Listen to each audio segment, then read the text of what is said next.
તો મહત્વના સમાચાર ગુજરાત પોલીસનું એઆઈ સોફ્ટવેર લોન્ચ થયું છે। ગાંધીનગર ખાતે આ લોન્ચની પ્રક્રિયાને શરૂ કરવામાં આવી। ગુજરાત પોલીસ વડા ડોક્ટર કે.એલ.એન. રાવની મોટી જાહેરાત કહી શકાય। ડ્રગ્સ માફિયાઓ સામે ગુજરાત પોલીસનો એઆઈ આધારિત અભિગમ જોવા મળ્યો છે।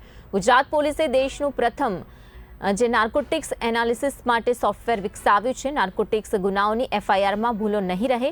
એઆઈ સોફ્ટવેર તપાસ અધિકારીઓને તપાસમાં મદદ કરશે। એફઆઈઆરમાં ભૂલ હોય તો સોફ્ટવેર આપમેળે સુધારી દેશે। ડ્રગ્સ માફિયા સુધી પહોંચવામાં સહેલાઈ પણ થશે।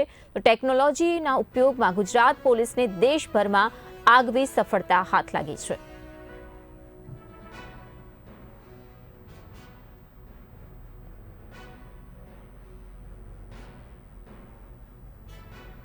गुजरात पुलिस प्रथम वखते देश में अपने एक NARIT जे नार्कोटिक एनालिसिस અને RAG based investigative tool develop કર્યું છે અને એના માધ્યમથી આપણે જે નાર્કોટિક્સ ને ગુનાઓ બને છે એની FIR માં કોઈ ક્ષતિ નહીં રહે એના માટે આપણે AI બેસ્ડ સોલ્યુશન્સ FIR ની મદદમાં અને IO ની મદદમાં આવશે।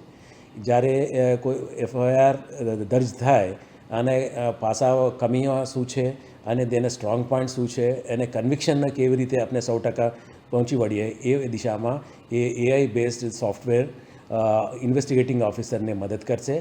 અને FIR જ્યારે આપણે અપલોડ કરશું એ FIR આખું અભ્યાસ કરી અને તાજેતરમાં જે કાયદામાં જે ચુકાદાઓ આવેલા છે એને પણ અભ્યાસ કરી અને જે ત્રુટિઓ હોય તે ત્રુટિઓ સુધારવા માટે એ સજેશન આપશે અને એના ઉપરથી આપણે FIR સુધારીને આપણે જે ડ્રગ માફિયા જે ડ્રગ નેટવર્ક છે એને આપણે કન્વિક્શન સુધી લઈ જવા માટે આપણે એ AI બેસ્ડ સોફ્ટવેર આપણે મદદરૂપ થશે। એ આખા દેશમાં એ આપણે ગુજરાત પોલીસ પ્રથમ વખતે એ AI બેસ્ડ સોફ્ટવેર સોલ્યુશનની મદદ લઈ રહ્યા છે। મને આશા છે કે આના ઉપયોગથી જે સરકારનો અભિગમ છે જે ઝીરો ટોલરન્સનો વ્યસન મુક્ત અને ડ્રગ મુક્ત ગુજરાતનો અને દેશનો એ ઉદ્દેશ આનાથી સફળતાપૂર્વક પૂરું પાડવામાં આવશે। Thank you.